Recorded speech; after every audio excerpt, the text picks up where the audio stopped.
टोकियोमा नेपाली परम्परागत परिकार सेलरोटी अब जापानिज सुपरमार्केटसम्म पुगेको छ। जापानमा बढ्दो नेपाली समुदायसँगै नेपाली मौलिक स्वादलाई व्यावसायिक रूपमा बजारमा ल्याउने प्रयासले अहिले धेरैको ध्यान तानेको छ।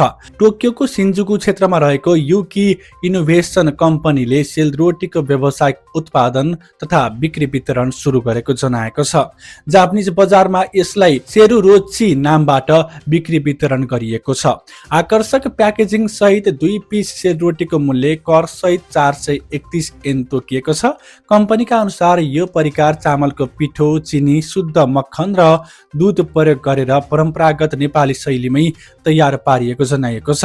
जापानको व्यस्त जीवनशैलीका कारण घरमै सेलरोटी बनाउन समय नपाउने प्रवासी नेपालीहरूका लागि यो निकै सहज विकल्प बनेको छ।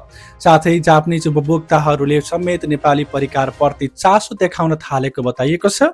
स्थानीय बजारमा नेपालीपन झल्किने खाद्य सामग्री सहज रूपमा उपलब्ध हुन थालेपछि प्रवासमा रहेका नेपाली खाद्य संस्कृतिको सम्वर्धन प्रवर्धन हुने अपेक्षा गरेको जनाइएको छ। यसलाई अन्तर्राष्ट्रिय बजारमा नेपाली उद्यमशीलताको सकारात्मक उदाहरणको रूपमा समेत हेरिएको छ। उत्पादन कम्पनीले आगामी दिनमा जापानका अन्य मुख्य सहरहरूमा नि यस्ता नेपाली परिकार विस्तार गर्ने योजना रहेको जानकारी दिएको छ।